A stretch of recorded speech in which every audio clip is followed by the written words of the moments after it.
But first of all, as I say, welcome to the Middle East Institute. Thank you ever so much for joining us for this extremely important event. As someone who's worked on Syria, and particularly on Idlib, non-stop for the last 9 years, I can safely say that events like this one couldn't come at a more important time. I'm also not aware of any other events like this one happening in Washington these days. So I'm extremely glad it's taking place. The humanitarian crisis that's developed in northwestern Syria in recent months is entirely unprecedented, not just after 9 years of war in Syria, but in this whole world's modern history. And yet, despite the sheer enormity of the crisis, the world is really yet to do much more than issue public statements of concern. I'm going to keep my opening remarks pretty brief because if I get carried away, I'll end up saying everything I plan to say on the panel. But the one thing I do want to say from the outset is how grateful I am to have such an esteemed panel of experts and practitioners, all of whom will lend, and you'll see this very shortly, an invaluable perspective to understanding what remains a complex but an extraordinarily important issue. First, on our far left, we have Dr. Zaha Sahlul, who is the founder and president of MedGlobal, a medical NGO that seeks to reduce healthcare disparity by providing free healthcare to refugees and displaced people. Dr. Sahlul has just returned from a medical mission inside Idlib, where he visited humanitarian partners, met with recently displaced people in IDP camps, and treated patients in the largest hospital still standing in Idlib. He's shared these experiences in the last few weeks and details of the ongoing crisis with the UN Secretary General's Office, UN OCHA, and key UN member states. Dr. Sahlul is also a former president of the Syrian American Medical Society, SAMS, the co-founder of the American Relief Coalition for Syria, and a co-founder of the Syria Faith Initiative. He was also awarded the Chicagoan of the Year in 2016 for his medical work in besieged Aleppo. Elizabeth Surkoff is a fellow in the Middle East program at the Foreign Policy Research Institute. She's a doctoral student in political science at Princeton University, and I should add, a prolific writer on all things Syria. Her research is primarily based on a large network of contacts she's cultivated across Syria, as well as fieldwork across the region. She's also a research fellow at the Forum for Regional Thinking, a progressive Israeli-Palestinian think tank based in Jerusalem. Elizabeth has worked as a consultant for the International Crisis Group, the Atlantic Council, and the European Institute for Peace, among many other places. She has a decade of experience working with human rights organizations in the Middle East, defending the rights of refugees, migrants, laborers, Palestinians, and ethnic and religious minorities. And then Alex Marquardt, who will be here shortly, is an award-winning national correspondent based in CNN's Washington bureau, focusing now on national security issues. Alex spent most of the past decade as a foreign correspondent for ABC News, based in Moscow, Jerusalem, Beirut, and London. He spent considerable time on the front lines of wars and uprisings in the Middle East. He reported on the refugee and migrant crisis. He covered the wave of terror attacks in Europe by ISIS. He was among the first correspondents in Cairo as the revolution exploded. And he made many trips into Syria to report on the war on both the regime and rebel sides. He was on the ground in Gaza during the 2012 and 14 wars with Israel, and he traveled across Ukraine as the Russian military invaded. So on behalf of the Middle East Institute, welcome to all two, or soon to be three of you. Really looking forward to this important discussion that will follow. The last thing I'll say is one final note before we do hand over. And I want to let you know that we're all going to be taking questions and questions for the panelists and polling questions from all of you in the audience and from live television viewers via the interactive site menti.com. I believe the information is on the screen here. If you go to that website on your smartphones or any electronic device and enter the code 622500, you'll be able to submit your own questions throughout the event, answer two polls, which I'll go through in a second, at any time during the panel, and you can see and upvote other people's questions all throughout the panel as well. This will essentially allow our moderator to keep a engaged discussion going with all of your input throughout the whole event. And I should just add, the first poll here is a relatively straightforward one. Should the US try to play a role in stopping the violence in Idlib. You can vote yes or no. You'll see the results change as we go. And the second one, which I'm hoping will come up because I don't have it in front of me, will come up in a minute and will be similarly straightforward. But there will be a second one with more answers to the question, which will probably give us a little bit more of an interesting and more complex response. So on that note, I will go and sit and take my place on the panel. Alex, I see, has arrived, so he'll be here very shortly. And we will start going perhaps with Elizabeth first. Perhaps I'll follow on, and Dr. Zaha will conclude.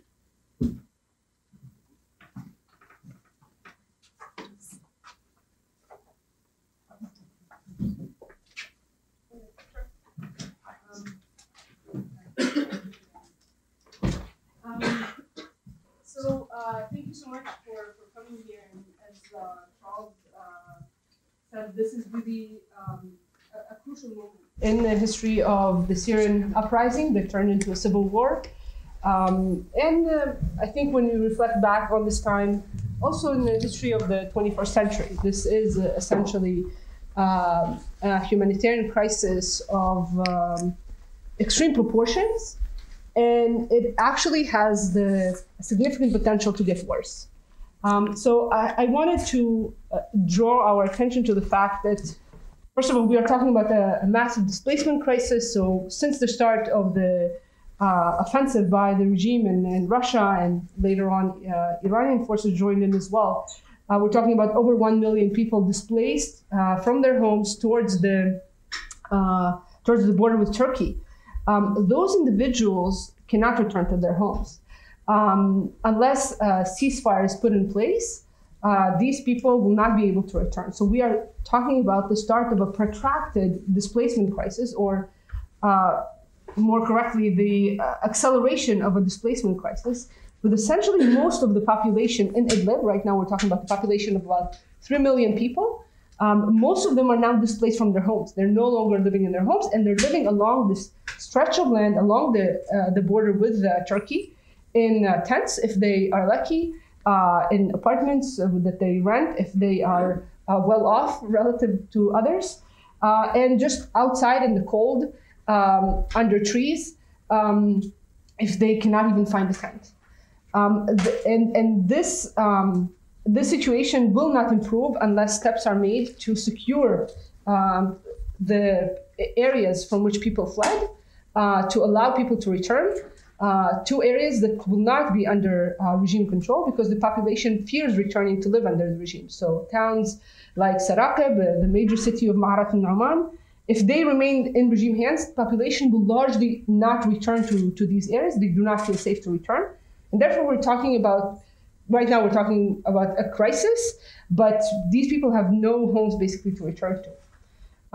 And in conversations with people in Idlib, like I've been speaking to people there for many years, the level of desperation and the genuine belief that they are about to die en masse is very prevalent. And this, of course, has an effect on the ability and willingness of people to resist what is happening, to resist both in trying to still care for their community and trying to remain resilient, and also military resistance.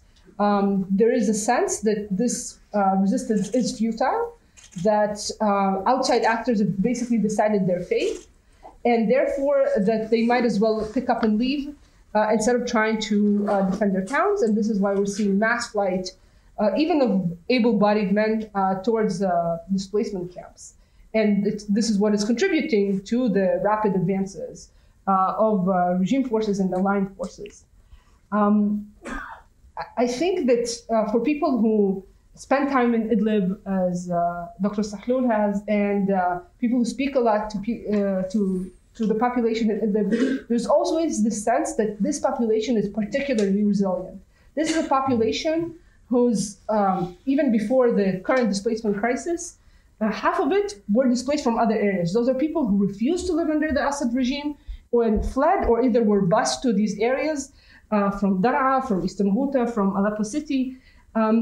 a very, very strong population that endured enormous levels of violence and kept strong with institutions, with mutual support.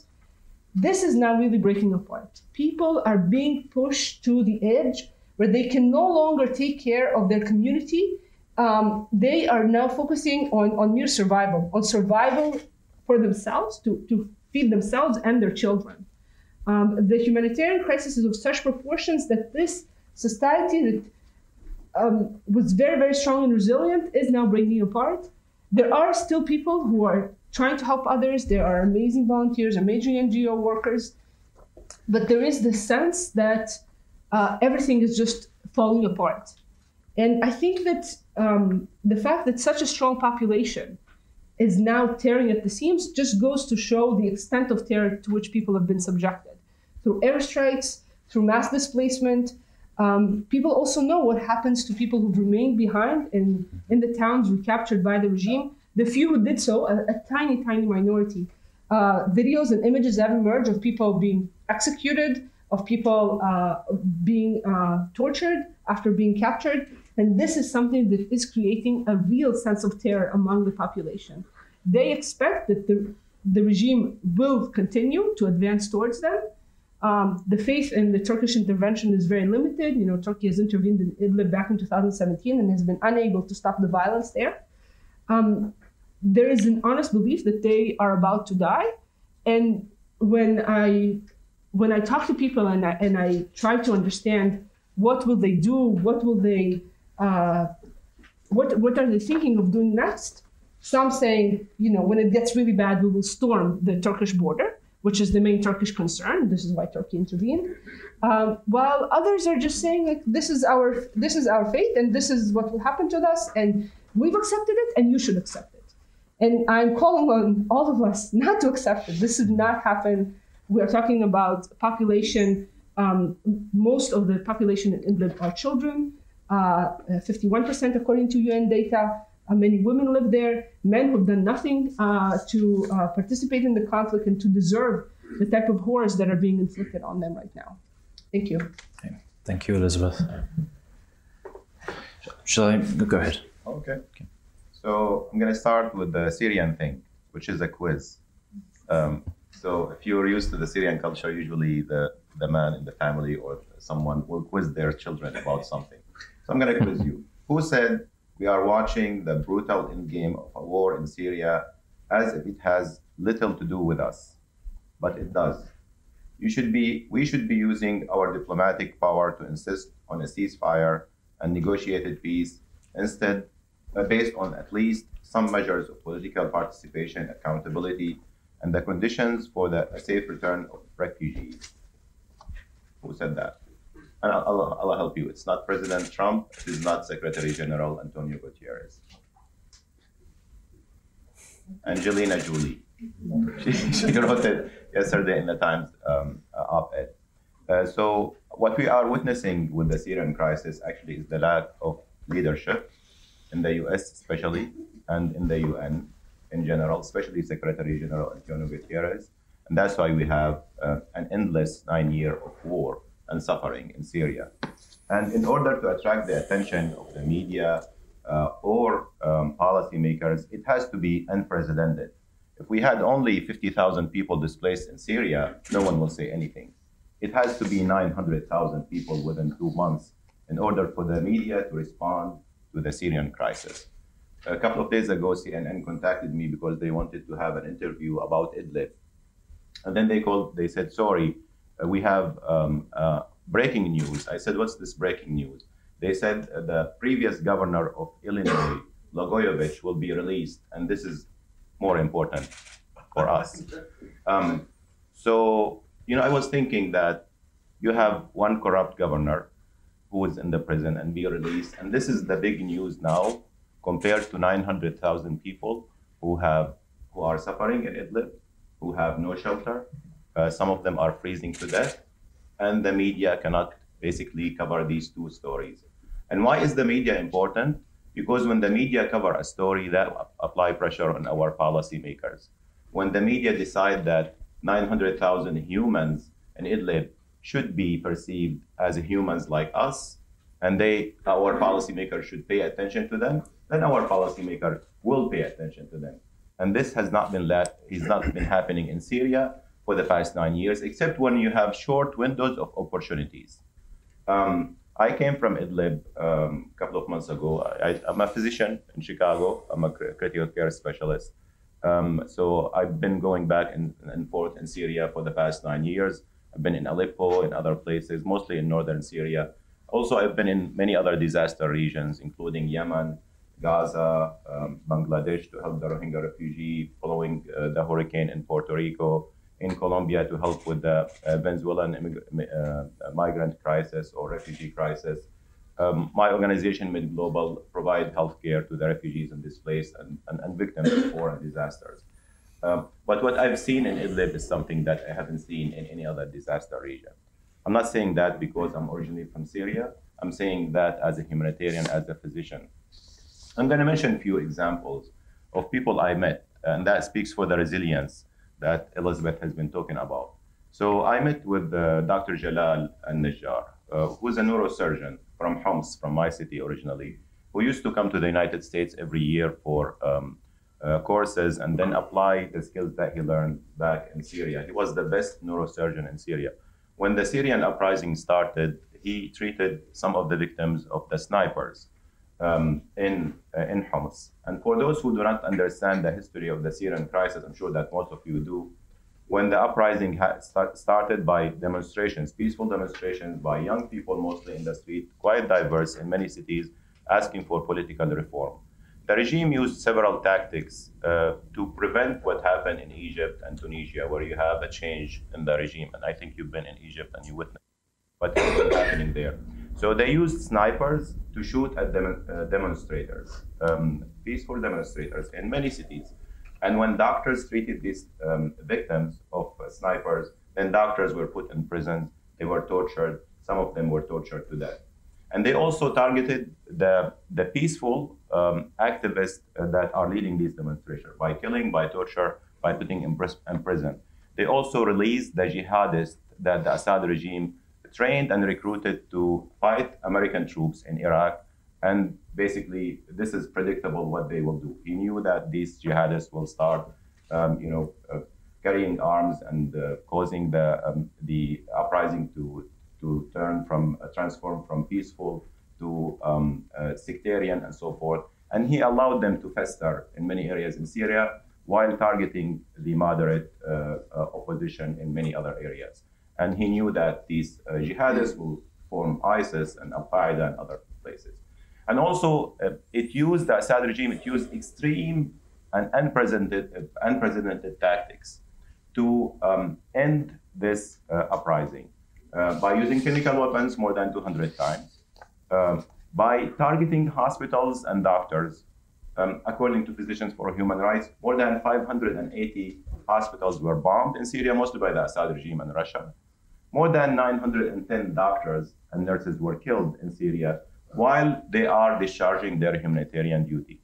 Dr. Jalal al-Najjar, the neurosurgeon, was part of the doctors who were in Homs, and he treated the victim. He was actually, his family was targeted by the regime. His brother was imprisoned, and he was surrounded in the old city of Homs. Then, when the old city of Homs was controlled by the regime, then he was displaced to north of Homs, where he continued to perform neurosurgical surgery on the victims of war, and also on the communities for brain tumors and strokes and things like that. When the north of Homs was overrun by the regime, then he moved to Aleppo, then to Idlib. And now he ended up in one of the largest hospitals in Idlib. He continues to go to the hospital, knowing that he may not return to his family alive every day. These heroes should be our heroes. Every physician and nurse and healthcare worker in the United States of America should be aware of these heroes that are discharging their humanitarian duty, knowing that they may be killed while treating their communities.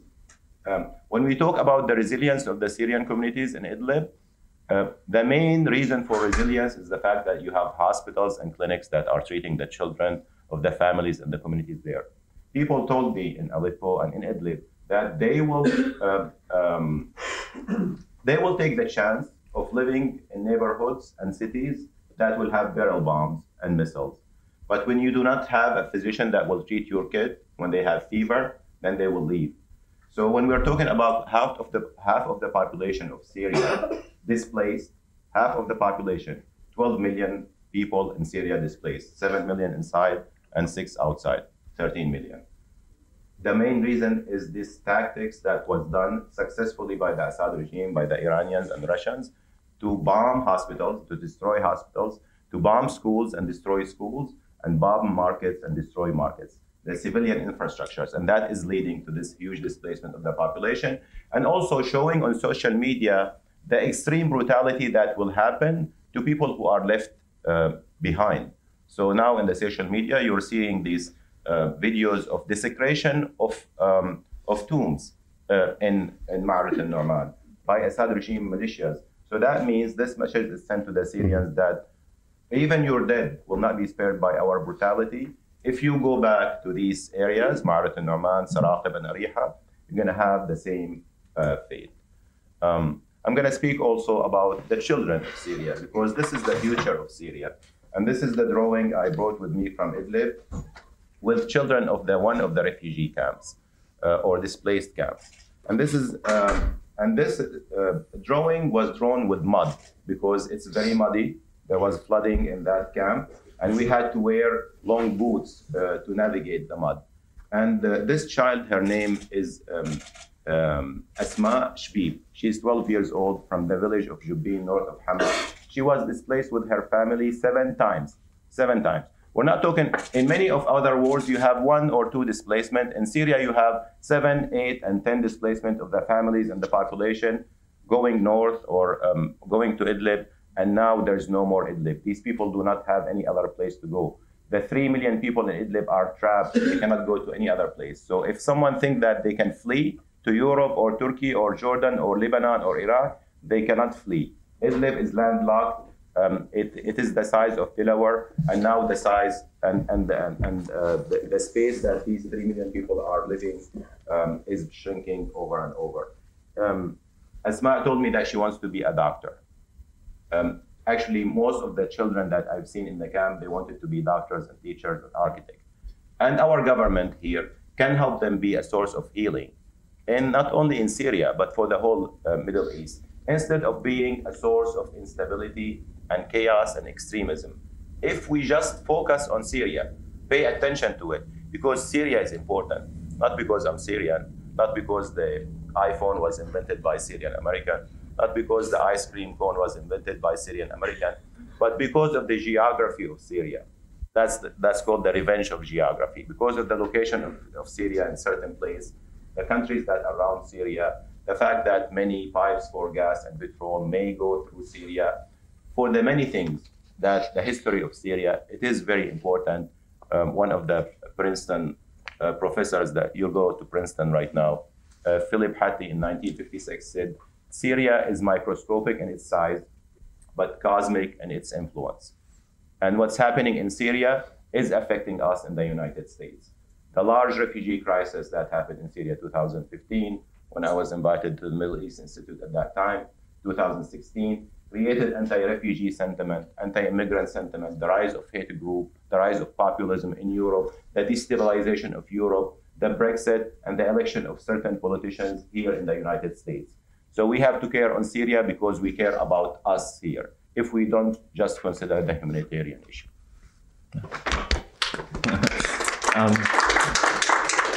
So I kind of feel, I guess it would have made sense for me to talk first, but I was going to talk a bit more about the lay of the land and where we are sort of strategically.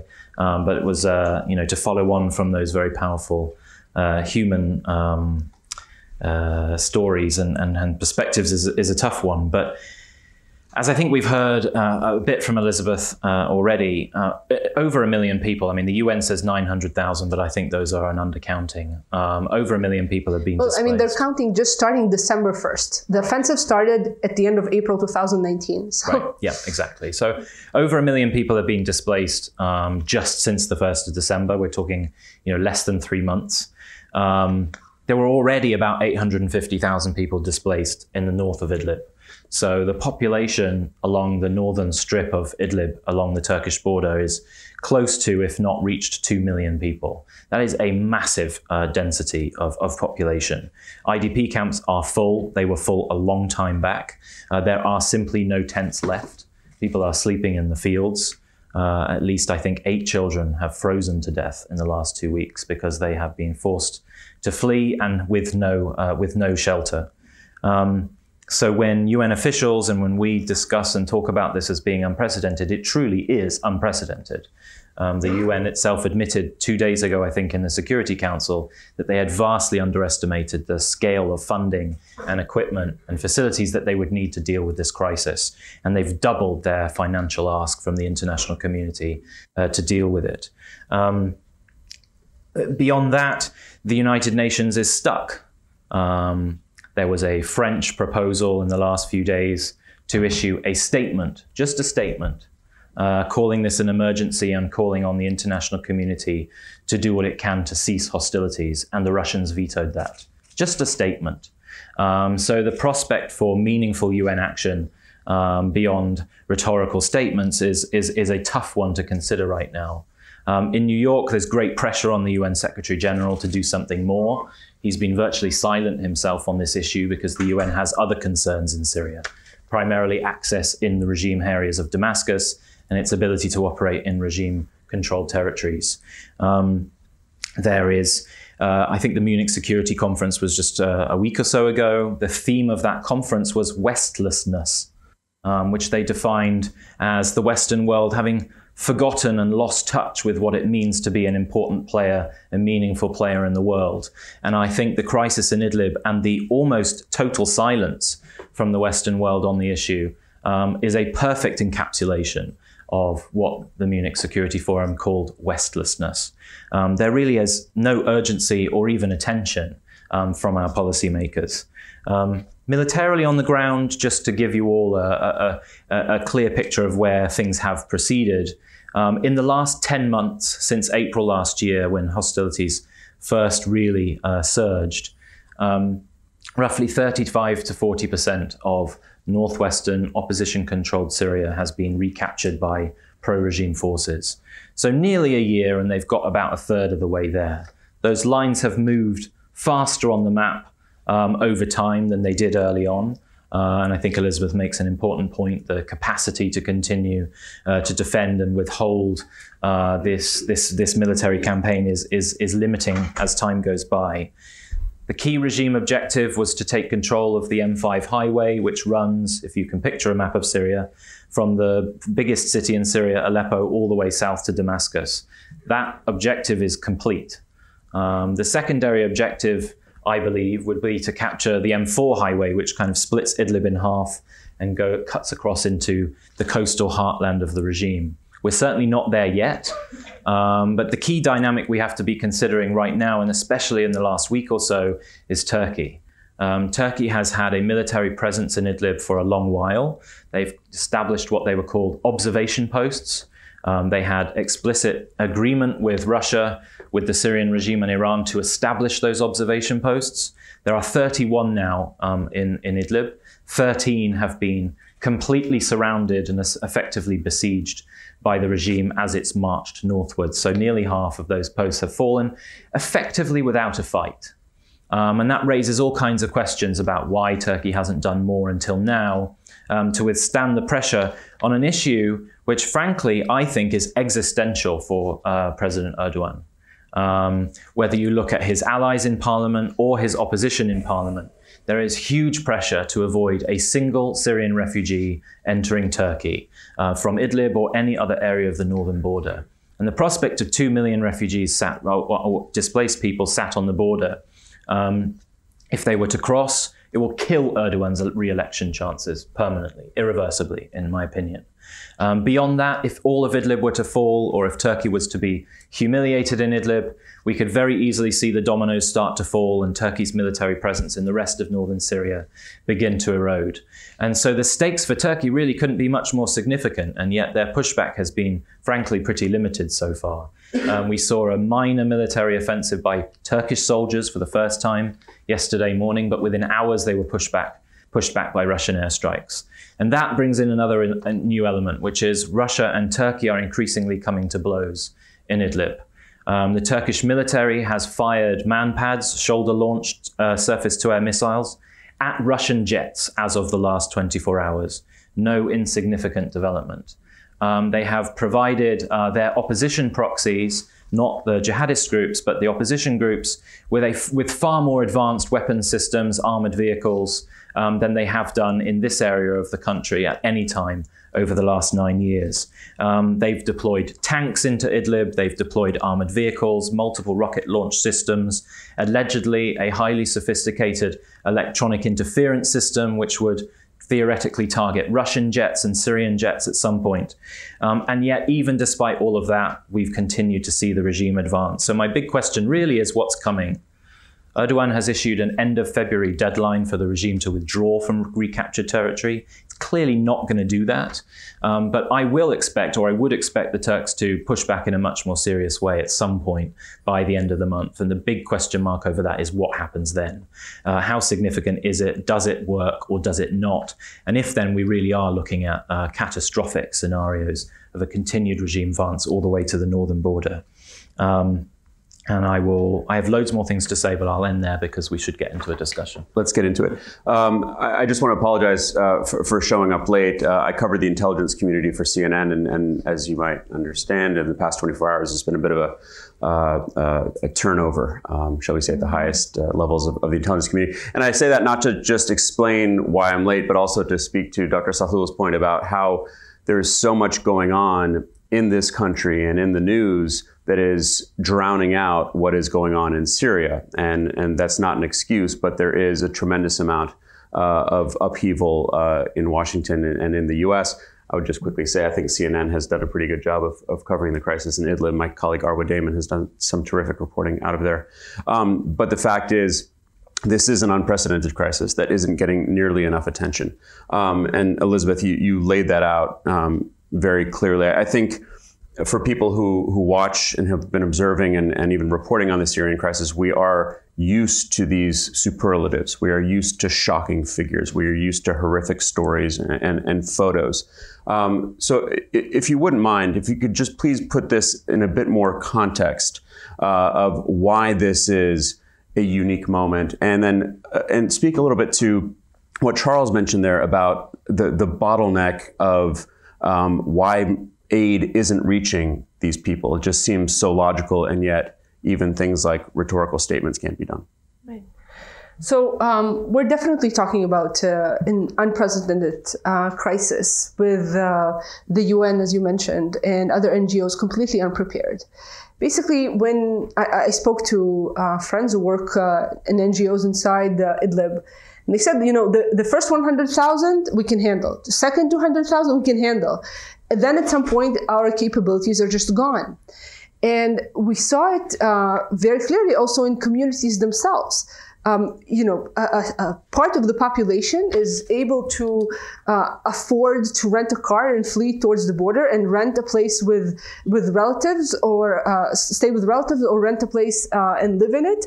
But then the poorest of the poor, and most of Idlib's population is extremely poor, they are really unable to cope with this crisis in any way. So we end up having situations in which the regime is advancing rapidly, and people do not want to stay because they expect to be captured and executed or taken to prison. And we all know what happens in regime prisons. The UN characterized what is happening there as extermination.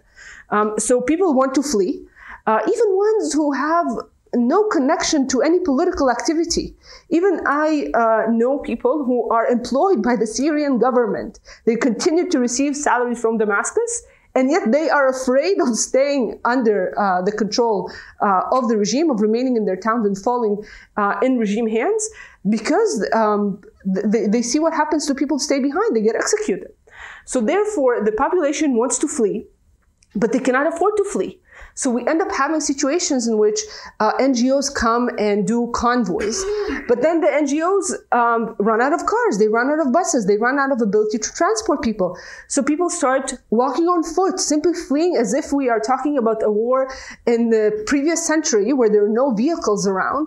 And families are forced to walk for 7-8 hours towards the nearest town and seek shelter there because they are so afraid of being captured alive. And so this is something that hasn't happened before in Idlib. We have never seen a situation in which a person cannot even find a tent. This tent does not offer protection from the cold because there's no heating inside the tent, but at least it protects you from the rain. We are now having so many people who are just living in fields. We are seeing more, and I'm talking to doctors inside, and I'm sure you've heard this too, of many cases of you need to amputate body parts due to frostbites. This is something that is, even if there is no willingness on the part of the West to do anything to long-term create some kind of a ceasefire and prevent these people from eventually being captured by the regime and killed, or being forced to flee into Turkey, breaking the border and fleeing into Turkey. Even the humanitarian assistance is insufficient. These children who are freezing to death or are losing limbs is simply due to lack of aid. And this inability to provide timely aid is definitely something that is very fixable. And I would argue that also the larger political question of why these people are fleeing and preventing this continuing plight is also fixable. If Russia and the regime were to believe that their jets that are bombing, they're bombing civilians and are displacing them, and this immense firepower that is allowing the regime forces to advance on the ground, if they knew that they have a very high likelihood of being shut down, then I believe they will stop doing so. Right now, Russia and Turkey are kind of facing each other, and the balance of power does not favor any side significantly. But Turkey should not be standing alone in the situation. Yes, Turkey made many mistakes in Syria, and it led to its own isolation in a way, and throughout very mistaken policies in the history of the war. But at the end of the day, currently Turkey is the only force that is trying to prevent, thus far unsuccessfully, the regime from continuing to advance and displace more and more people towards the border, which remains locked. Turkey is not allowing people to cross. You have to pay for smuggling to get across. This is prohibitively expensive for the overwhelming majority of the population.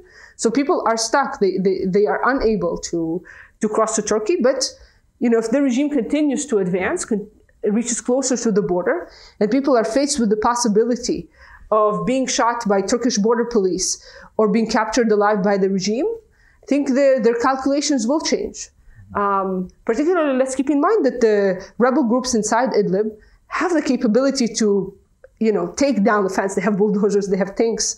If they are desperate enough, their families are desperate enough that they believe that they will now face large-scale massacre, this is a real prospect. And this is, of course, what is triggering the Turkish, increase in its presence in Idlib and attempts to halt the offensive. I may add, please, what Elizabeth has mentioned in terms of the UN caught by surprise because of this large number of displaced people. Actually, the UN know for at least 1.5 years that this will be happening. And it's also based on the understanding between Turkey and Iran and Russia in the Astana understanding. The UN OCHA office in Gaziantep, which coordinate the cross-border relief from Turkey to northern Syria and Idlib, warned the NGOs 1.5 years ago that this may be happening and you have to deal with a number of 1 to 1.5 million people who will be displaced. The UN, in spite of knowing this will happen, were apparently caught by surprise, and they had only $30 million for emergency fund to deal with this sheer number of people who are displaced. Even tents. Arwa Damon had a report on CNN yesterday and the day before, going into these irregular or makeshift camps, right? The reason that you have more than 600 makeshift camps, but actually in Idlib you have 1,250 camps. Small province, that has 1,250 camps. Some of them have 50 tents, some of them have 500 tents. Most of them are makeshift camps that do not have the UN tents, because the UN has made it very difficult and complicated to get even tents inside Syria. The IOM make it very complicated and bureaucratic to get these tents. So the UN was not caught by surprise. Actually, this is due to the lack of leadership. Turkey was not caught by surprise because it knew that this is happening, and now it's blaming all kind of stuff. And the international community was not caught by surprise because they know that's happening. The main reason is because Syria is not a priority to all of these parties. The millions of Syrians are not priority for the international. I'm just going to try to turn your microphone on. But can you speak more to that? What was the failure on, at least when it comes to the United Nations, to respond in a timely manner to this? When you have a crisis like this, like what's happening in Idlib or Syria over the past 9 years, where you have millions of people who are affected, millions of human beings, these are not our koalas or cats or dogs, who are displaced 7 times and 8 times, you would expect UN observers to be there. There is no UN observers in the worst catastrophe in the 21st century, and actually in the 20th century since the Second World War. There is no UN observers in Idlib. The UN Secretary General should be in Idlib right now. He went to the Bahamas following the last hurricane. He went to Mozambique following the last hurricane. He went to Libya. He went to Bangladesh for the Rohingya refugees. Why he's not even contemplating visiting Idlib? And he has all resources to be there, standing in the border, or going into Idlib, and I can guarantee to him that the Syrian children in the camps will protect him. Mm-hmm. The Syrian children in the camp can distinguish the sound of barrel bomb, or the sound of missile, or the sound of shelling, although they're not able to go to school because most of their schools were destroyed. So why he's not there? Why he's not shaming Russia and shaming China for not doing anything to stop the bombing of civilians in Syria? I mean, we've been having 67 hospitals in Idlib being bombed by the Russian regime and the Syrian regime, and nothing has happened. The Board of Inquiry is making these investigation about bombing of hospitals secrets. The Secretary General himself is trying to keep these results of investigation secret, not making it public, because he does not want to kind of shame Russia in the public, because he cares more about the re-election than solving the worst crisis that we are going through. Tell us some of the things that doctors on the ground in Idlib are telling you. They're telling me that they are there to serve their community. And they're telling me that this is their humanitarian duty. They're telling me that there's shortage of IV fluid, of antibiotics. By the way, with this last wave of displacement, where the Assad regime now controlled northwest of Aleppo, where you have most of the pharmaceuticals production, you will expect now to have a huge shortage of medications for chronic diseases, diabetes, hypertension, COPD, asthma, chronic kidney disease, and cancer. And by the way, we think that in crises like this, that most people will die from bombs or die from infectious diseases, but actually most people die because of chronic diseases, because of heart attack in the middle of the night and you cannot go to the hospital, because of pregnant lady bleeding and cannot go to the hospital, because there's no doctor to treat your child who has a flu or who has diarrhea. And that's what happens in Syria. With the lack of shortage of medications for chronic diseases, you would expect even more suffering for the 3 million people trapped in Syria. And doctors also don't have salaries. Salaries are supported by NGOs. NGOs have less funding right now because they have to deal with the shelter, and they have to deal with the evacuation, and they have to deal with the heating. You know, winter in Idlib is not tropical area for people who think that Syria is tropical. It is not. It's very cold. The winter is harsh. Ghufran, a child who's 4 months old, froze to death. Iman, Layla, 18 months. Froze to death. It is very cold. When I was in Idlib, I had to wear multiple layers to just stay warm inside the car, which was heated. So it's very cold, and people are going into extreme things to keep their kids warming in the tents. They are burning olive pits. In Idlib, you have 14 million olive tree. It's a source of olive oil, which is the best thing in the Middle East. The best olive oil in Syria is in Idlib. They are burning shoes. They are burning plastic bags. They are burning garbage to keep their children warm. And in spite of that, you have people are freezing to death because it's harsh, and the tents that they have, the local made tent, is not as good as the UN provided tents. Bringing heaters into the tents, and tents that burn down, burning, and suffocation of carbon monoxide. Absolutely right. Charles, let's talk about that border with Turkey, which Turkey shut down several years ago. They already have some 3.5 million refugees in the country. They clearly felt like that was enough and aren't letting anybody across. And at the same time, we have Erdogan making real noises about the possibility of a significant military incursion. Of course, Turkish troops are already inside Syria, and you talked about some of the fighting that has taken place between the two sides. What is the risk of this escalating significantly between the Turks and the Syrians and the Russians?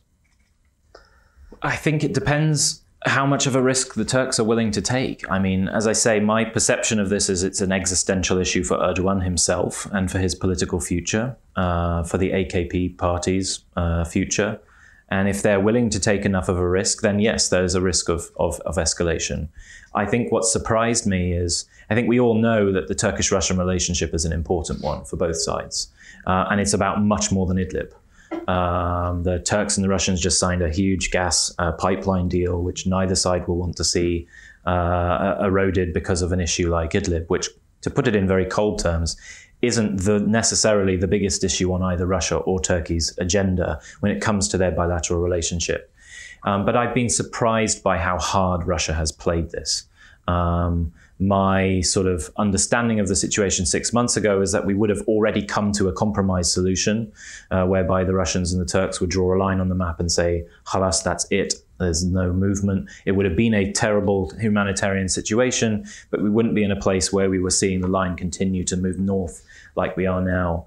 And so I think all of that together does risk escalation. I think Turkey has no choice but to gradually escalate, which is undoubtedly what we've seen over the last week or so. They have probably nearly triple the amount of soldiers just in Idlib, which is 3% of Syrian territory, than all of the United States troops in all of eastern Syria. Their scale of their deployed military equipment, heavy weapons, far outweighs anything the United States has in Syria, in 3% of the map. And so if Turkey really wanted to get serious about this, it could do it very swiftly. The key question in people's minds was, or the key assumption would be that Turkey might do that, but it would do everything to avoid a war with the Russians or a fight with the Russians. That calculation has clearly changed, with firing shoulder-launched missiles at Russian aircraft yesterday is a big game changer in terms of the calculus that's being placed into all of this. So really, I think we're dealing again with an unprecedented situation. The largest standing army in NATO, with highly sophisticated military equipment, stuck in an incredibly complicated war zone, facing off against the Russians, who are playing as hard-nosed as you could possibly be, and against the Syrian regime, which will never compromise willingly on anything. And as I say, given the stakes for Turkey in particular, I just find it hard to imagine they won't. And the big question, which frankly I can't answer, is if and when that does happen, how will the Russians respond? They will not want to be humiliated on the world stage. They have, as I say, a very troublesome ally in the Syrian regime who consistently for 9 years has compromised on nothing. We're all hoping for some form of a compromise. It's not going to be a good one for the 3.5 million people stuck in Idlib.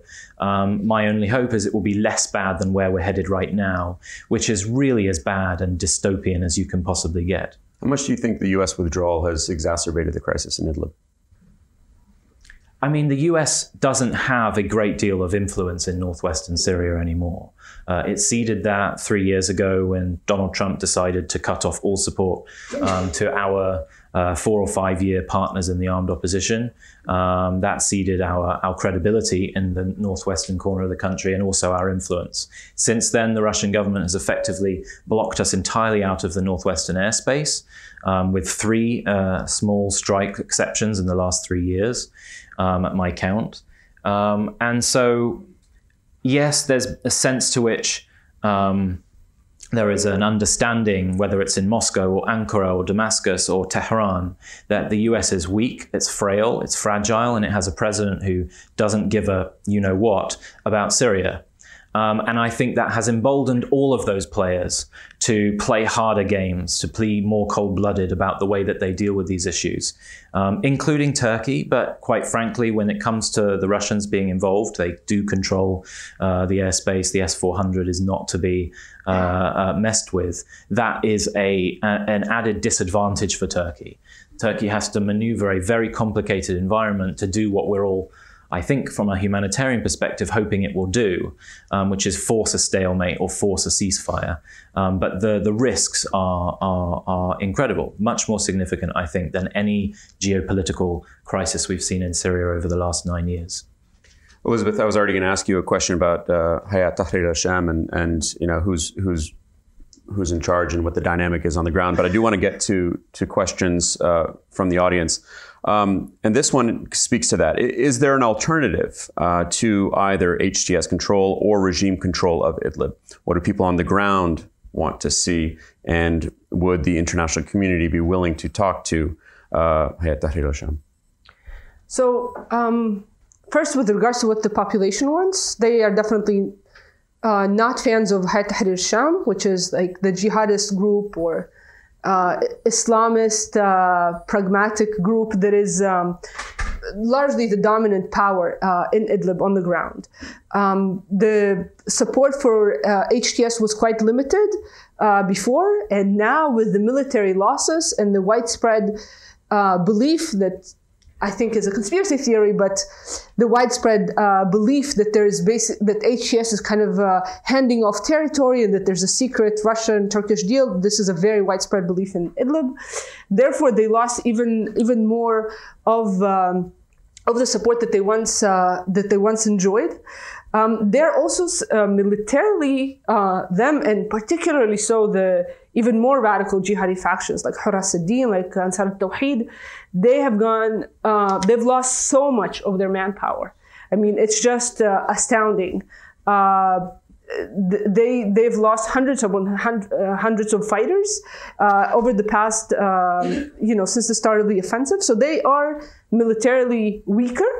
I think that the only alternative that exists right now to both HTS and the regime is basically Turkish control. And we're already seeing that right now, Turkey has about 15,000 troops inside Idlib. By their level of military preparedness, they definitely outmatch HTS right now. But of course, Turkey has no interest in starting a war with HTS. It would be vulnerable to attack by this group. And there is coordination between them and even intelligence cooperation. HTS has helped Turkey track down ISIS cells operating inside Idlib. They were trying to capture Baghdadi before the US managed to locate him and assassinate him. So I don't think that Turkey is interested in launching such a conflict. I think that therefore HTS is there to stay, but with engagement and with pressure. And right now Turkey has immense leverage. Basically, if it withdraws, the area collapses, and we should expect large-scale massacres.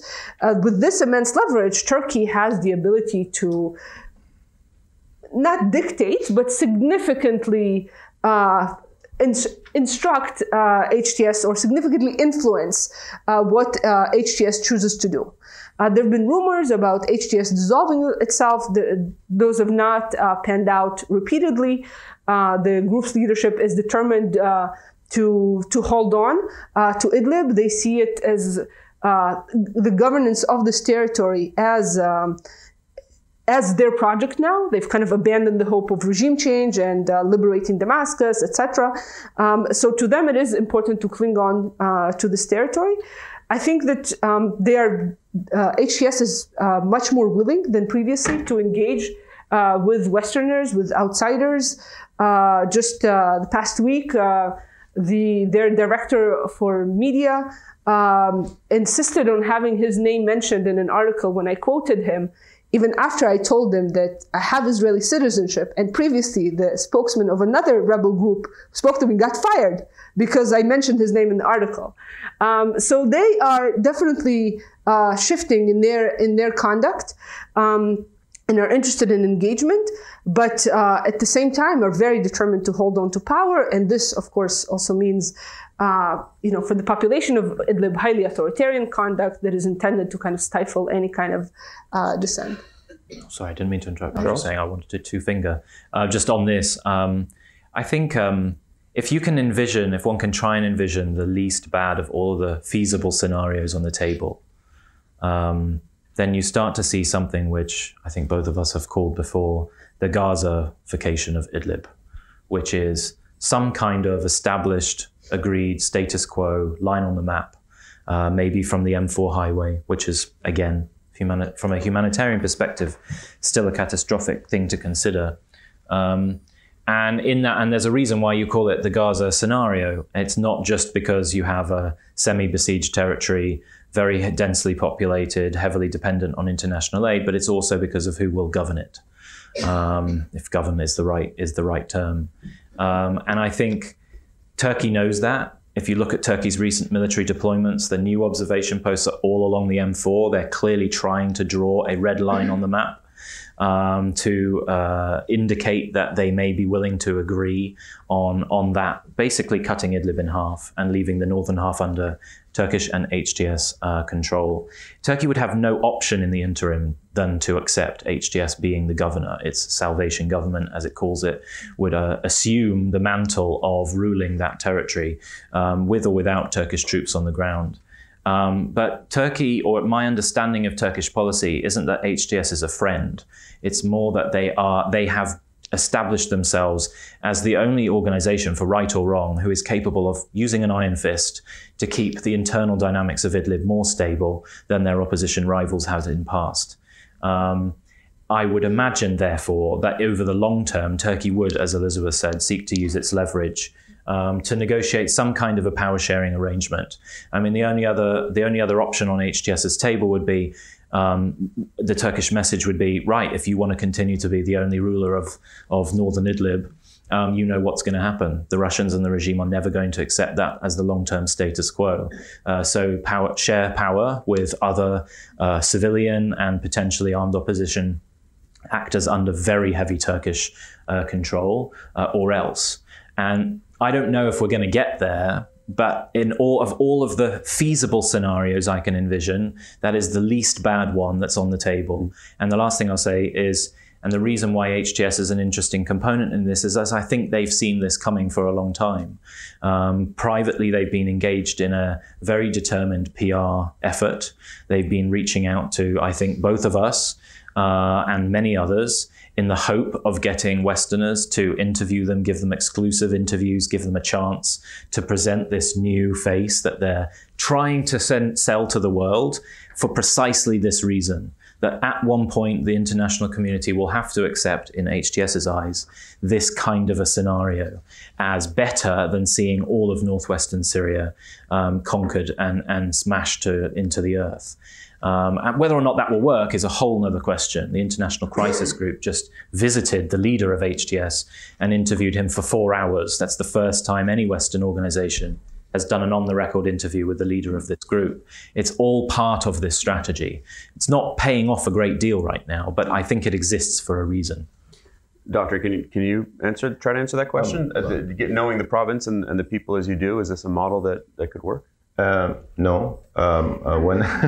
When I spoke with people on the ground, they don't like HTS. They tolerate it because it has power, it has arms, and it lost a lot of its credibility, as Elizabeth and Charles has mentioned, because of the last advances of the regime and the fact that they're not putting a good fight. When you talk to Syrians in general, they don't think of Idlib as an entity and Northeast as an entity and other areas in Syria as an entity. Actually, this reinforces the conspiracy theory that many people in the region think that the West want to divide Syria into different regions. This is for the Kurds, this is for the Islamists, this is for other parts. So when we talk about Syria, many Syrians still think that Syria is one country and it has to be united. And there should be an end of this crisis going through the United Nations Security Council Resolution 2254, which spells out the road to peace, which means that you should have a political transition and you should have national reconciliation, transitional justice, that will allow return of the refugees, 6 million people, and reconstruction of Syria. Without that, then we're going to continue to suffer from what is Aleppo and what is Idlib and what is Deir ez-Zor and Al-Raqqa for the long term. One more important thing that to mention, in 2013, I had a meeting with President Obama in the White House before the Ghouta massacre. And I at that time told him about what's happening in Aleppo and the barrel bombs, and gave him a letter on behalf of the Syrian American doctors. And I told him, Mr. President, I believe that your legacy will be determined by what you do in Syria. He laughed and he said, my legacy will be determined also by other things. I still think that his legacy is determined by what he did not do in Syria. I think the legacy of President Trump also will be determined and shaped by what he does and he does not do in Syria, and any next president. It is unfortunate that with the current debate among the Democratic candidates, there is no question about Syria in the many town hall meetings that they've done. Yes, it's important to know who is the president of Mexico, but it's also important to know what is Idlib. So I think CNN and other media outlets should be asking this question, because this really represents the worst humanitarian crisis that we are living in the world, that is affecting millions of people, and our candidates should know or tweet about it. The only candidate among the 6 or 7 candidates right now in the Democrat Party who tweeted about Idlib is Pete Buttigieg a few weeks ago. So how come that the whole world is suffering with this, and our Democratic candidates for the presidents are not talking about Idlib or Syria? I see you nodding, Elizabeth. No, I completely agree, and I really think that, you know, when Charles talked about the Gazification of Idlib as being the best alternative around, I think it's really important to understand that the alternative really is mass slaughter and mass flight of refugees. So this is why this is a better alternative. And if mass slaughter and mass flight of refugees is allowed to happen under Trump's watch, then undoubtedly this will define his legacy. And you're absolutely right that you know, Obama's legacy is tarred by what he hasn't done in Syria. And many Obama administration officials now reflect and write and say, yes, it was a mistake. It was a mistake to draw a line in the sand with the use of chemical weapons, and that let the massacre in Ghouta happen in August 2013 that killed over 1,400 people with sarin gas, and not react in any way. They reflect back and they say, yes, we were wrong. Surely the people who are working in Trump's administration don't want to be the ones reflecting back in 4 years or you know, 2 years when they're out of office and saying, you know, we should have done something, but you know, mass slaughter happened on our watch. A mass atrocity happened on our watch, and we knew that it was coming. It was evident that this is Idlib's future, that the regime will try to reconquer it. And we did nothing to stop it. We issued statements. We maybe made some tweets, but we did not mobilize, and we did not halt this when we had the opportunity to do so. Charles, to what extent is it important that the regime complete this takeover, if you will? I mean, you look at the map, and except for the Kurdish area in the northeast, you have this one island that is Idlib, and it's outside regime control. How important is it for Assad to take it back? In logical terms, it's not all that important. From Assad's point of view, in principled terms, it's the most important thing that exists today. His principle is, as the sovereign president of Syria, I have the right to retake every inch of my territory. And everything he has done over the last 9 years is to realize that vision at any cost, to cleanse the country, as he has said. And I think that's precisely what we're seeing. Exactly the same tactics that we've seen develop everywhere else. Siege, bomb, as Dr. Zah has said, hit the markets, hit the hospitals, hit the schools, and give civilians no other choice but to continue to flee. The reason why Idlib is unprecedented is because they have nowhere else to flee to now. Every other place, whether it's East Ghouta, whether it's Homs or northern Homs, or whether it's southern Syria, there was always an out. There was always somewhere else that people could flee to. And in Idlib, there is just a locked down border with Turkey. And that's why this is so unprecedented. But more broadly speaking, and maybe just to insert this as another element of the conversation, from a sort of strategic perspective, the regime is extraordinarily stretched. I mean, militarily, they have taken huge casualties in the last 2 or 3 months. Well over 600 to 700 fighters, pro-regime fighters, have died in the last couple months just in Idlib, including a high number of senior officers, which has probably more of an impact than losing foot soldiers alone. There is a question in my mind as to how long the regime can sustain those losses, sustain the intensity of the campaign that they have been conducting, putting aside all of the other diplomatic equations. But even more broadly than that, and putting aside the military dynamics, I mean, the regime hasn't had the manpower for the last year and a half to place any kind of resource into southern Syria. Southern Syria, when it was reconciled through surrender, was meant to be the perfect example of reconciliation in Syria from a Russian regime perspective. And yet, in the 18 months since, the regime has been incapable, not unwilling, incapable of restoring any services in the south. Tribes and local communities now are crowdsourcing on the internet for funds just to rebuild electricity pylons in their villages and towns. Beyond that, the Russians have been capable of only deploying 100 military police for all of southern Syria to try and keep law and order. And what is the result? An entirely new insurgency, a low-level one, but we've seen well over 350 attacks in the last year. Clear signs that southern Syria is on a path towards new instability in the next year or two, and all because the regime simply doesn't have the capacity to rule over the territories or to control or to govern those territories that it's retaking. Mm-hmm. And so to expend all of these resources for a tiny 3% of the map, or now probably 2% of the map, in a situation where at great expense, is also strategically stupid. But again, it tells you a lot about the regime's mentality. It doesn't give a you-know-what about the fate of people who it reasserts control over. It doesn't matter. The principle is all that matters. Reasserting control on the map and telling the world that I, Bashar al-Assad, am the president of Syria, and there is nothing you can do about that. And that's what's driving this. One of the major... Did you want... I mean, about the thinking of the regime and Assad, being an older classmate of Assad, I have some way of understanding his thinking, especially early in the crisis. He mentions few things, and he's a physician, by the way. He's a doctor that justifies killing doctors. Yeah, ophthalmologist. So he said that there are millions of germs in Syria that they need to be cleansed.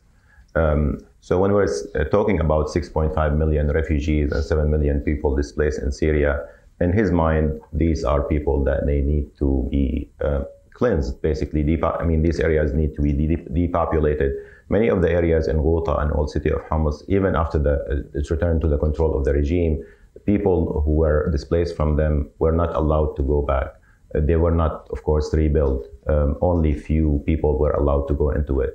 So this is strategic and tactical thing that was done to the regime to depopulate area that is considered or perceived as antagonist to the regime. Idlib historically has been antagonist to the regime even before Bashar al-Assad, to his father.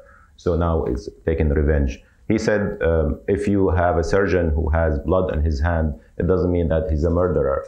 It means that he cut an area that is part of disease, so infected.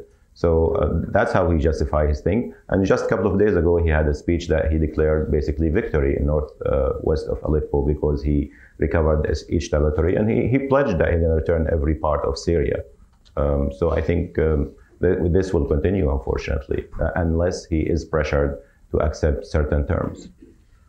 One of the major debates certainly among Western countries is what to do with the foreign fighters, and that really came up when the first Turkish incursion happened in northeastern Syria.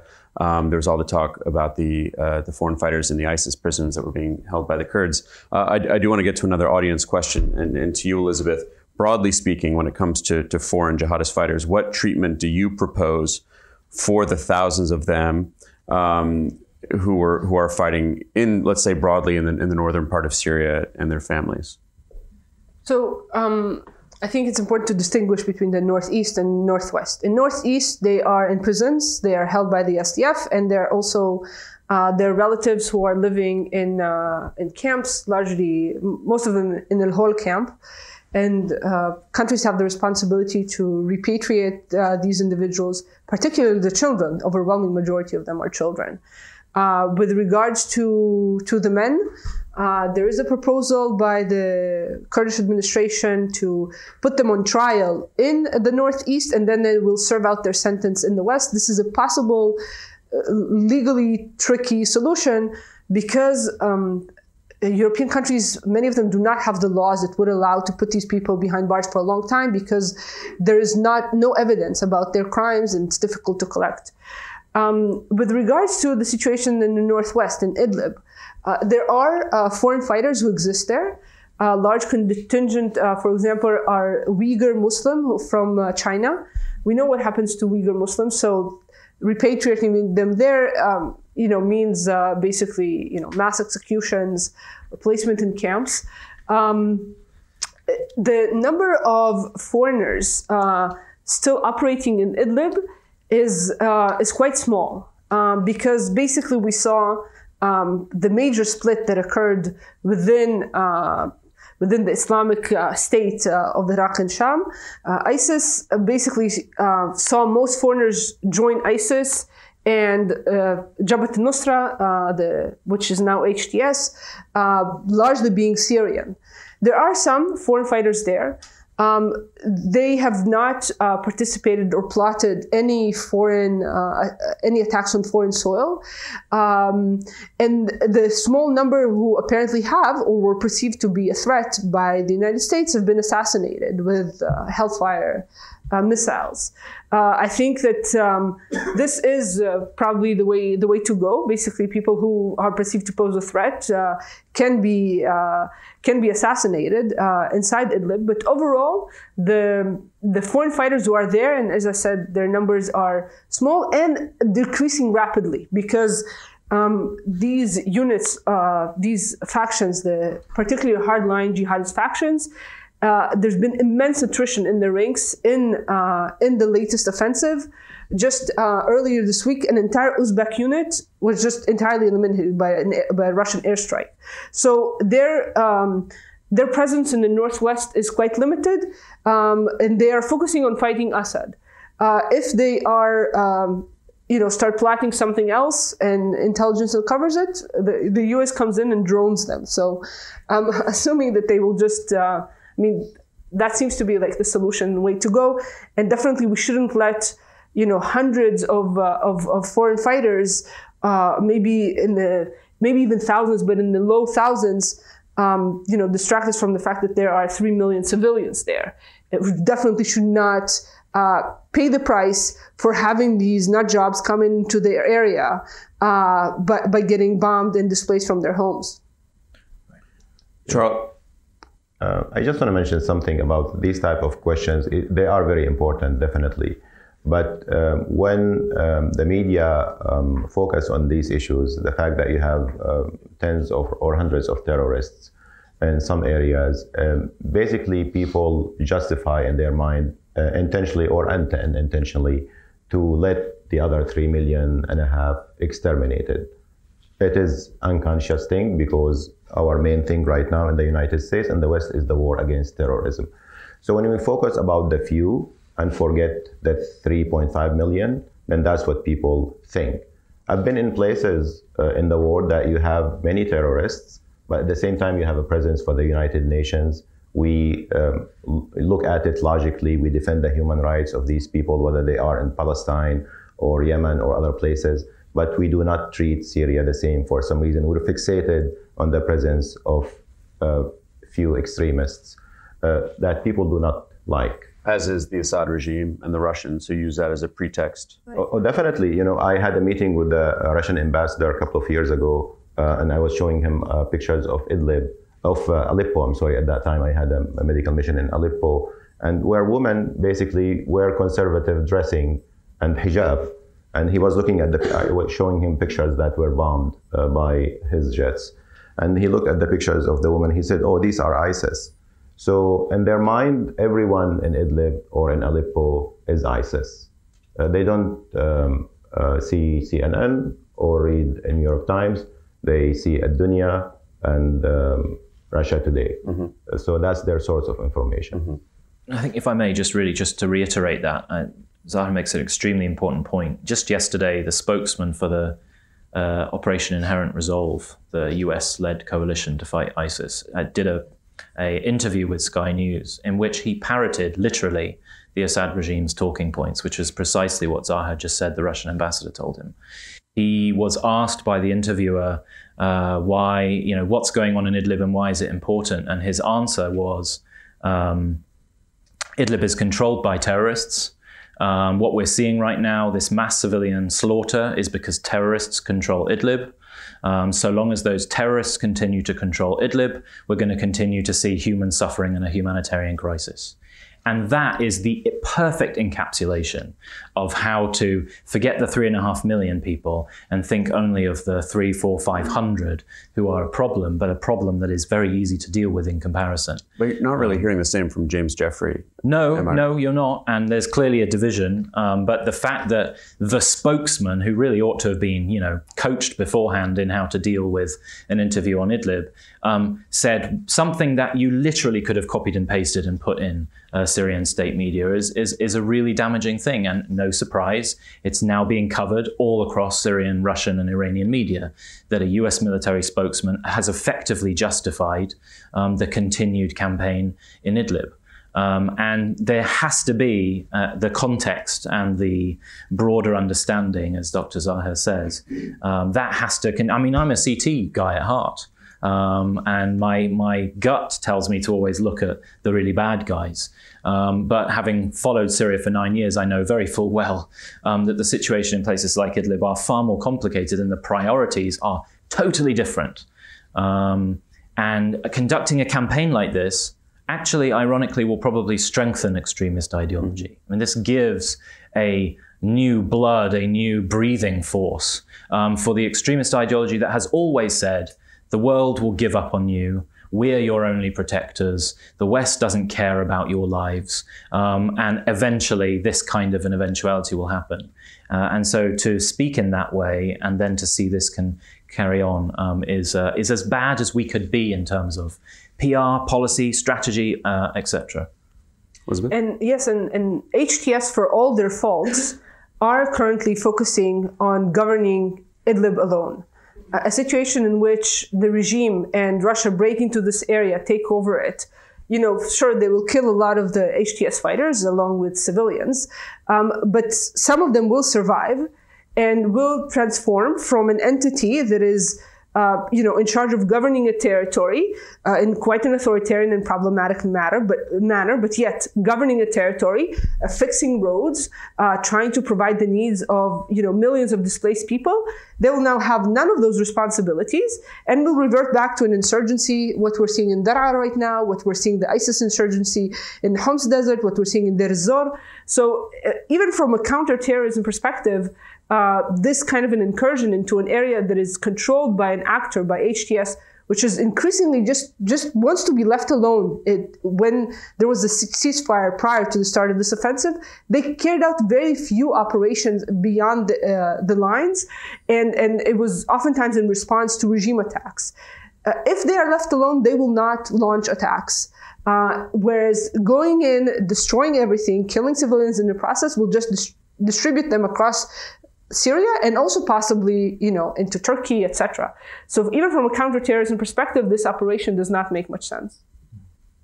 I think we need to start wrapping up. Am I? Yeah, we can follow. We can go for another 5-10 minutes. Okay, excellent. Yeah. Well then, what I wanted to follow up on just sort of the U.S. perspective, given that we are in Washington, and bouncing off of what you were saying, Zahar, about Pete Buttigieg being the only one talking about this in the NBC debate the other night. Foreign policy was not something that was raised at all, let alone Syria specifically. James Jeffrey, if you don't know, is the former ambassador who is the special representative for Syria. Charles, to what extent do you think he has a loud voice in this administration? And to what extent do you think the issue is sort of breaking through to the highest levels? So I have great respect for Jim, for Ambassador Jeffrey. He has put more energy into this role than I think any of his predecessors have, at least for the last 5 years. A clear determination to continue to uphold the principles that the US embraced very early on in the Syrian crisis. But he has one, I don't want to speak for him, but he has one big challenge, which is that the President of the United States doesn't really have a foreign policy. And he doesn't really know Syria exists unless he might potentially see it on Fox News in the morning. And so what we've seen, primarily since Ambassador Jeffrey took on his role, is that he's done many good things. He's done the right things. He has put energy into US policy on Syria. And 2 or 3 times, the president has pulled the rug from under his feet, destroyed all of the progress he made diplomatically, militarily, in terms of sanctions or whatever. And then Jim has had to start again. Ambassador Jeffrey traveled to Ankara 10 days ago or so with the support of Secretary Pompeo. He did, I think, in my view, all of the right things, which was to lend NATO rhetorical support to Turkey, to encourage Turkey to assert itself more strongly in Idlib, to say that you have our support as the United States and as NATO. And then that night, and this is the most telling thing, the National Security Advisor O'Brien went on TV and essentially said, the United States isn't going to do anything about Idlib. This is not our mess to deal with. We don't have any resources to do this. It's not our business. Pulling the rug from under Ambassador Jeffrey's feet as he was still in Ankara, trying to negotiate with the Turks to encourage them to do more in Idlib. And that continues to be the problem. Obama and his administration had huge faults, but there was a process. They took the wrong judgments, but there was a process. In this administration, there is no process, there is no structure. The State Department has a very good team, a very highly qualified team who works on Syria, knows the issue back to front, but they do not have the backing of the White House. And that is a real shame because it has set back what could have been some progress over the last 3 years, over and over and over again. If I may add to that analysis, which I completely agree with, is the fact that even though that I disagree with many aspects of if there's a policy of President Trump on Syria, especially when it happens to closing our border to the Syrian refugees, which I believe it's shameful that we tolerated it, and the Muslim ban, of course. In the last year, we had only a handful of Syrian refugees resettled in Syria, compared to 10,000 in 2015 or 2016. And this is something that we really have to reflect on as a country. This is against all of our values that we built this country based on. That's why the reason I immigrated to the United States 30 years ago, because we are a country that are based on values and principles that should not be different whether we have President Trump as a president or President Obama as a president. But President Trump did few things in Syria that they were right, and I think he was supported by the public in the United States, whether they are Democrats or Republican. When he put actually a red line on the use of chemical weapons and he punished the Assad regime for its use twice, that was something that people supported. When he talked about the Syrian children that were suffocated in the chemical weapon attack in Khan Sheikhoun, and he said that these are beautiful children, why they are to suffer. I mean, he cares about Syrian children. Syrian children right now are freezing to death. There might be disconnect between the State Department, who I believe trying to do the same thing, and the ears of President Trump. But for those who have the ears of President Trump, show him the pictures of Syrian children freezing to death and tell him, do something to prove that you have the upper hand in Syria, not Putin. Mm-hmm. Right now, you have this CNN today broke the news that there's this news about Russia trying to interfere with our election in 2020, supporting President Trump. And of course, he disagrees publicly on this issue. Well, let's prove that Putin doesn't have the upper hand in the war, mm-hmm. because Syria is the entry of the president of Putin to the war and to the whole Middle East. And President Trump can make a difference in Syria and can prove to the world that he has the upper hand, not Putin. And if we're just talking about the dynamics within the Trump administration, we should also note that yesterday the top Middle East official on the National Security Council, Victoria Coates, was removed and moved over to do energy. So right now there is no senior director for the Middle East in the White House. But why don't we finish up where we started, and that is on the humanitarian crisis in Idlib. And if I could ask each of you, if there is a singular thing that the U.S. and or the international community can do to alleviate the suffering of what is now 1 million people who've been displaced and many more within the province who live there, what would it be? We can talk about money. Always money helps. I think President Obama used to pledge millions of dollars every now and then to deal with the Syrian crisis. And other countries in the world followed our lead because we are still perceived as the leader of certain moral things, including humanitarian assistance, whether it comes to Syria or Yemen or other places. President Trump can pledge supporting the 900,000 people who are displaced in Syria and other countries, especially countries in the region that he is friend with, Saudi Arabia and Kuwait and United Arab Emirates, which stopped, by the way, supporting northwest Syria a few months ago. They can follow his lead and he can influence them to follow his lead. That's the first thing. But what's more important than this, which I think this is our moral mandate, is to care about Syrians. Not because they are special, but because they are like us and they care like us and they dream like us. I mentioned the story of Asma and Huda. They wanted to be doctors. They wanted to be architects. And we can give them this chance to be doctors and architects in Syria if we care about them like we care about our children. Elizabeth? Well, I think that, as Dr. Sahlul said, money is needed and will help. But the current situation is untenable. The Idlib is becoming a sort of a holding pen for people who are not able to finance their smuggling into Turkey, or they're too poor to smuggle themselves into Turkey, or they are too scared to go and live under Assad regime control, and that is the overwhelming majority of the population that is present in Idlib right now. This is a situation that cannot continue to exist. This is basically a situation of Gaza, but way, way worse in terms of the humanitarian implications of it. So the first priority should be a ceasefire. It is more important than tents, and it is more important than money, so that people stop fleeing, so that people are able to return to their homes. Living in a tent long term is not a solution. And there are people who've been living in Idlib in tents like since 2012, since 2013. This is not something that we should accept for these people. At the very least, the current lines of the conflict need to be stabilized. A ceasefire needs to be put in place. And the U.S. has the ability to threaten regime and Russia that if they continue carrying out strikes, that their jets will be downed. And I believe that in such a scenario, it does not require boots on the ground. It does not require any kind of significant intervention.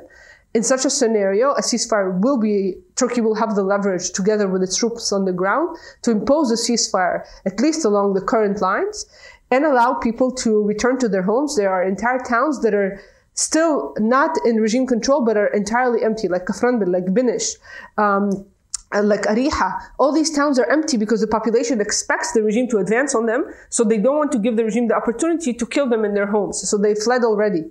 If a ceasefire is stabilized, people will be able to return and live in their homes and work their fields and sustain themselves without having to depend on international aid.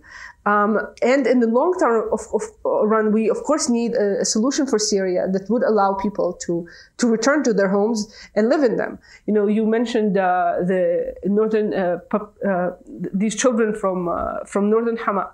This area is now under regime control. These people do not feel safe to return and live under the regime in its current configuration. The regime either needs to change, or it needs to change its behavior in a way that would allow the millions in Idlib who are not from the area, and also people who are refugees and live outside of the country to be able to return and live in safety. Thus far, we've seen, year after year, we have snowfall on Syrian refugee camps in Lebanon, on the mountains there. People live in tents year after year, covered in snow, dying and freezing to death. And they're not returning to live under regime control because they know what awaits them in Syria. They know that they will be arrested, they will be tortured. This needs to change so that people are able to return home. Living in displacement forever in tents is not a solution. If I may add just to one point about focusing on Syria and paying attention, we always blame our policymakers, but we forget that we are a society of organizations and civic organizations and congregations, that we really did not pay attention to Syria the way we dealt with Bosnia or Darfur or Rwanda or South Africa or other crises like this. And we have to reflect on this issue. A couple of years ago, the president of World Vision wrote an article, Why Syria Needs an Earthquake. And he said that in spite of all the suffering in Syria, in 1 week after the earthquake in Haiti, his organization received more donation than 6 or 7 years of the Syrian crisis. Faith leaders have a responsibility to talk about Syria and pay attention to the suffering of the Syrian people, whether they are evangelical or Catholics or Protestant or Jewish or Muslims. Yesterday we had a press conference with a few Muslim organizations that talked about the Syrian crisis for the first time in the last 7 years in the Congress. Congress has a responsibility. Yesterday, Representative Rashida Tlaib tweeted about Idlib. Representative Kinzinger, who's Republican, always tweet about Idlib, about Syria and what's happening in Syria. But we had a history in the Congress where you have a Senator Proxmire from Wisconsin, who every day in the morning, he went to the Senate floor and spoke about genocide. For 11 years, he had 3,250 speeches about ratifying the genocide treaty until it was ratified. Someone in the Congress can do that, and the Congress has also collective responsibility to push President Trump to do something on Syria. And then, of course, the media. We are a country of people, and what's happening in terms of the apathy towards Syria is a reflection of the apathy of the people in the United States, whether they are faith leaders, congregations, the media, civic society organizations, and so forth. And we have to reflect on that and change that. I'll be quick because I know we're tight on time, but and we've heard a long list of recommendations, and I agree with all of them. I think one thing the United States has, under Trump, more so than under Obama, drawn a red line in the sand, as Dr. Zaher said, in terms of the use of chemical weapons. But if you think about that, we've essentially made a statement that if any chemical weapon is used, and even if it kills one person, just one person, we will conduct military strikes or some form of action. And then you compare it to the scale of what's happening in Idlib, it makes our policy look utterly absurd. And I think the US needs to get its moral compass right and its perspective on what we actually care about and why. And get out of this, I think, convenient political equation whereby a very rare use of chemical weapons these days is the only thing that will make us care or act in Syria. Beyond that, I think we need to get over this westlessness idea that we only care about things that happen inside our homeland. It's the only thing that matters. If you listen to the Democrats these days, forever wars, never-ending wars, bring all the combat troops home, blah, blah, blah, blah. The trend here is we don't care about the rest of the world, no matter how bad it is. Why? Because there's nothing good we can do. Well, quite frankly, that's just not true. We're not talking about send 300,000 troops into Syria and regime change, but we are talking about, for example, using the fact that the United States is the most powerful country in the world by a country mile to generate a diplomatic coalition that puts unprecedented pressure on the Russians within the UN, in the international community, to stop committing war crimes on an hourly basis. At minimum, just use diplomacy. And then beyond that, as Dr. Zaher said, when we've had earthquakes or tsunamis or natural disasters, the world floods in a humanitarian crisis response. The world mobilizes in a way that we rarely ever see in other conditions. Why isn't the world doing that right now? it doesn't have to all just go through the UN, I assume. I'm not an expert on the mechanics of humanitarian response, but the United States and a coalition of the willing could be flying supplies into Turkey and trucking them over a Turkish-controlled border crossing to assist IDPs, but we're not. So why do we do it with an earthquake or a tsunami, and we don't do it when 1 million people or 2 million people are stuck in tents or in open fields right now in the Idlib winter? Extraordinarily important questions and thoughts, and hopefully we will see some action soon on all of this. Charles, Elizabeth, Zahar, thank you so much. Thank you all for coming. Thank you. Have a great day.